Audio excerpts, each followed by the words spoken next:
name is Susan Houtz. I'm here from Assisting Hands Home Care, but today what we're focusing on is the history of the space program on the Space Coast. So a couple questions. Is anyone from the Space Coast that's been here for maybe 20 years? Anybody here longer than 20 years? Yeah? All right, about 25 years. 25? Oh, all right, 30? Where are you from, sir? In the Atlantic. In the Atlantic. So how long have you lived here in Brevard? 35. 35 years. And where were you from originally? Connecticut. My mom was from Bristol. Oh, So okay. that area. Where were you from, man? Kentucky. Kentucky. Okay, great. And we all landed here in Florida.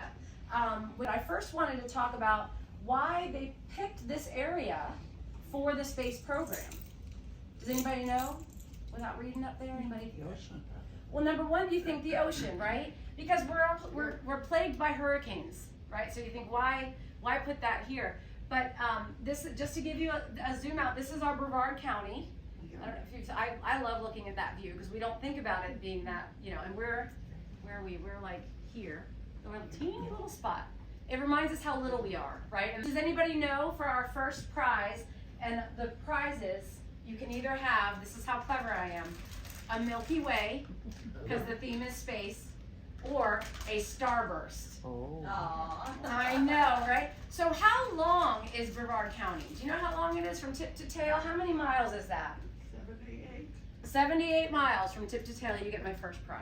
Wow. There you go. So it's a very long but thin county, right? And so that's, I always find interesting. But the reason they picked this area, Cape Canaveral, to be the center of manned space launch is, number one, the Cape Canaveral's proximity to the equator, so down here in Florida, allows rockets to benefit from the Earth's rotational speed. If they were to do it elsewhere, it would be fighting against that rotational speed. So number one, it's just logistics. And number two, launching over the Atlantic Ocean. If anything were to go wrong during launch, it's not over, it's heading towards a non-populated area. So that's it's the Challenger explosion, that's right. So my first memory, almost one of my first memories ever, I was in 3rd grade. Well, I guess I have some memories from before then, but I went to Divine Mercy Catholic School on Merritt Island, and I was in 3rd grade. And my sister was in 6th, and my brother was in 8th. And we had just moved here, and this was our first launch. And does anybody remember what was really special about this launch in particular before it went up? Sir? Sally Ride. Is Christine McCullough. Oh, Christine. Right, but the same idea, right? She was going to be the first teacher, not astronaut in space.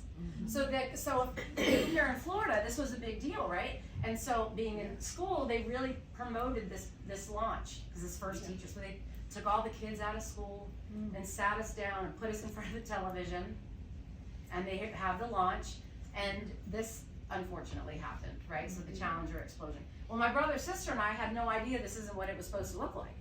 So the nuns hit the ground and start praying.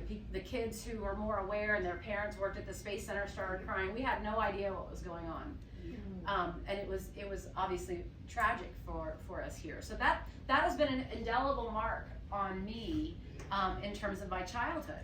What we're going to talk about is just there's a lot to do in the space program. I could bring you in people that could talk to you about from the engineering, right? Even at Harris, like there's so much that you could talk about. But I decided to break it down into kind of 5 major topics that we're going to go over. And I've got some other trivia questions. And if you have experience with this, please share if you can add to anything we've added. So we're going to talk about the beginnings of the space program, the Mercury and Gemini programs, the Apollo era, the space shuttle program, which is the one I'm most comfortable with, and then the future of space, where we're headed.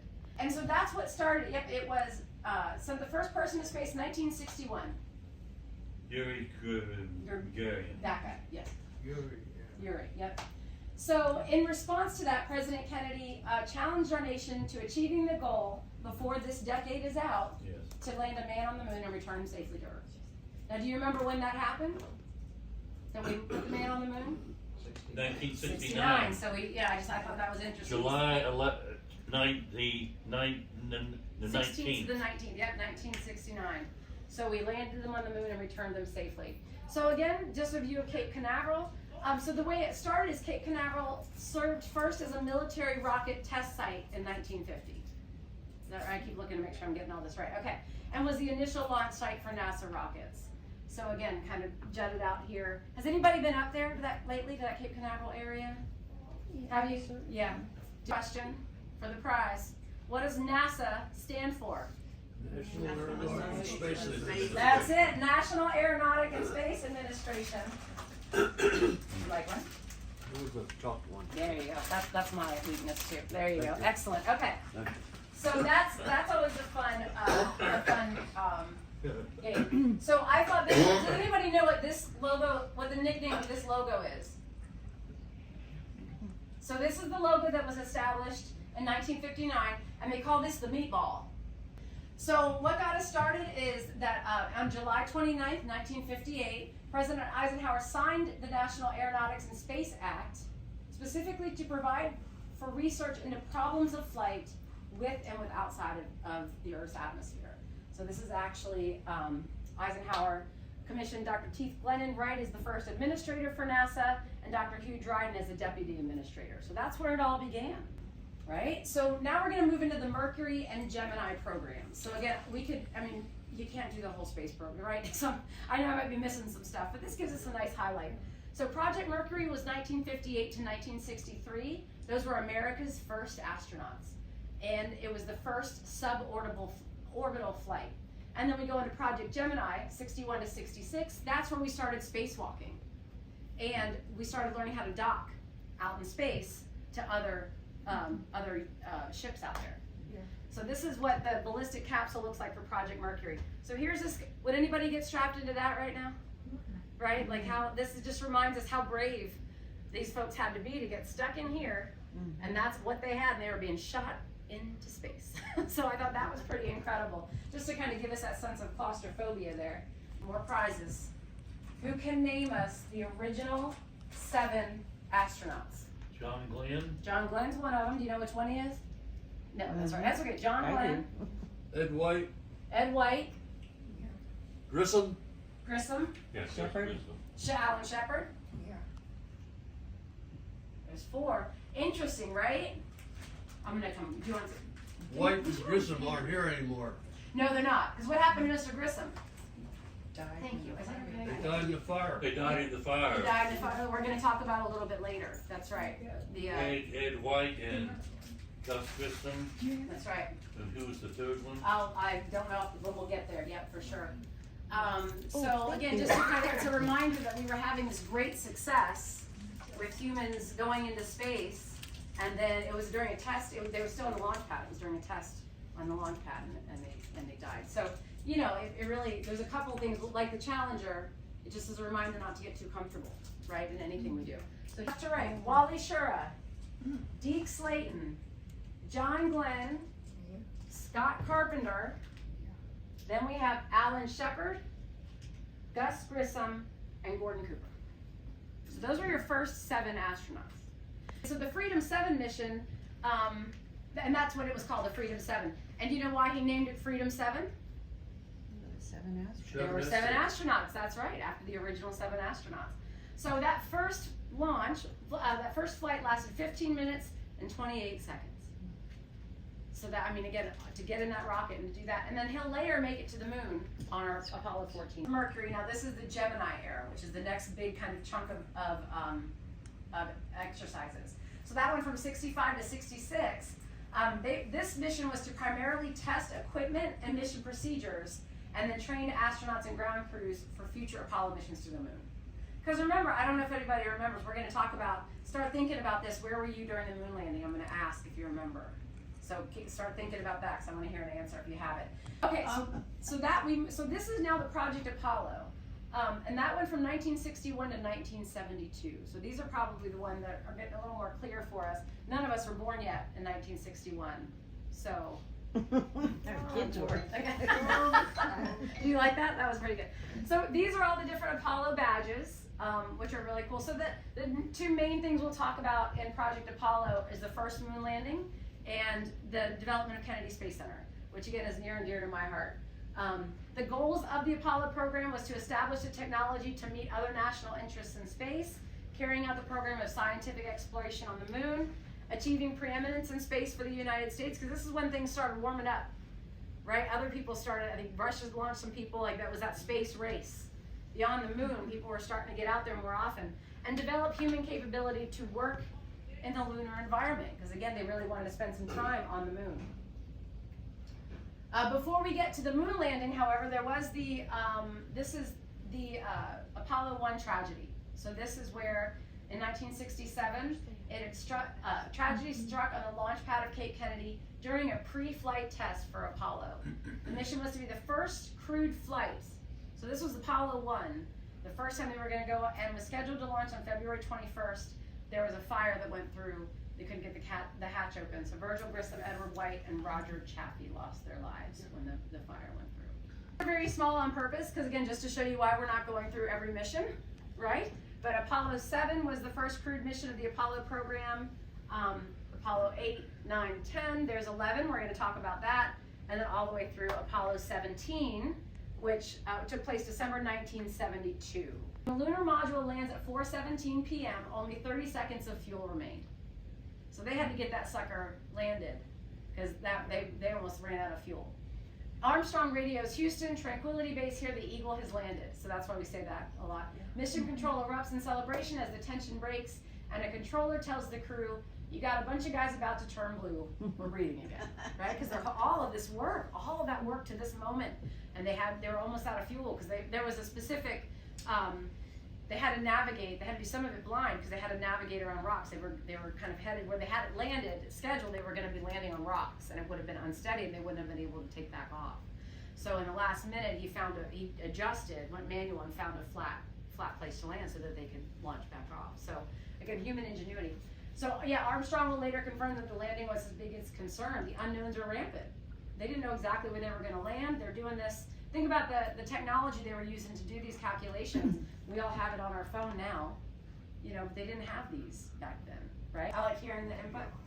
So this is, just off of CNN.com, a picture of people watching the moon landing. Does anybody want to share their story of where they were during the moon landing when they were watching? Was anybody watching it? Oh, yeah. Yeah? Do you remember where you were? Yes, I was in my living room like they are, and my son was just a year old, and my first husband said, we need to wake him up because he needs to see this, the first landing on the moon. And he was sitting in one of those infant seats, sort of looking at the television. Yeah. Just so he can say he's been there. I love that. Yes, sir. It was originally known as Launch Operations Center, but again, the name was changed in 1963, so that's what was called Launch Operations Center. After they announced it, they began on the new Launch Complex 39, which is still out there. Actually, if you go to the visitor complex, you can take a bus tour out to the actual launch complex. Yeah. In addition, the vehicle, this is one of my favorite buildings in our community. I mean, in our whole county, I love it. The Vehicle Assembly Building. Has anybody seen that? Do you know what it looks like? Can you describe it? You know what it looks like. Have you seen it? Big, right? It's it's that one. So if you're driving over the causeway, or if you're up in Titusville, you can see it across the river. They won't let you drive up to it, obviously. But I feel very lucky when I was doing my undergrad internship there, I was able to go to the top of it. It's a building that's so big, and I'll show you a picture in a minute, that clouds, because it had to be so tall for that Saturn V rocket, so they could assemble it, am I right, up and down, and then roll it out on the crawler. Because how do you get something that tall put together? So it's so big, you can actually see clouds it form inside of it. Because the environment changes so much in such a tall building, and it's just big and empty. I mean, it's got some offices, but mostly it's empty because they needed all that space for the vehicles. I just always thought the space shuttle was real cute. It looked like a little pup, it's got the eyes. I just loved it. That was during my raising, but it's the first introduction of the reusable spacecraft. The Hubble notable missions, the Hubble telescope, and the construction of the International Space Station, and then of course we have the Challenger and Columbia tragedies, which we'll get to in a second. But this was the first shuttle launch, April 12th, 1981. It was an unbelievably complex flying machine. If you weren't aware of the space program back then, you wouldn't know, because now we're all doing different stuff, right? But the cool thing about this is you have the solid rocket boosters, and this is all the fuel. So it would launch, right? The fuel would fuel the solid rocket boosters, and then we would always watch for the boosters to fall off. So you'd always watch, but you know, it's always neat to see. So they would get up to a certain amount, and then you would see the boosters fall off. And then when the fuel got used up, they would detach that, and it would fall into the ocean, and then they would go recover it. Kind of lands us to almost our last section, the current era in space exploration. So there's a lot of things going on out there now, right? The face of it's changing, good, bad, or otherwise, but it is encouraging to see that space exploration is continuing, right? We pushed through, we've learned a lot. They put a lot of safety measures in place, but we're starting to move to a little private sector involvement. And we've got the Artemis program and the future of lunar exploration. So the efforts continue to try to get a foot on Mars, right? So there's exciting things that are happening. That was a lot in a short amount of time. Did I miss anything? Mike Collins, not forgetting again, I probably should have put some International Space Station stuff in there, sir. Well, a number of years ago, since I'm a disabled veteran, I went on a special one-day mission to Washington, D.C., and as part of the routine, we visited all different organizations, etc. And way in the corner, which is not in the actual cemetery area, was a huge stone, about 12 feet high, thing standing there with the names of all the dead Apollo, the dead astronauts. Really? Yeah. Was it honor flight, Space Coast honor flight that you went on? Yes, it was an honor flight. Love the honor flight. Good for Yeah.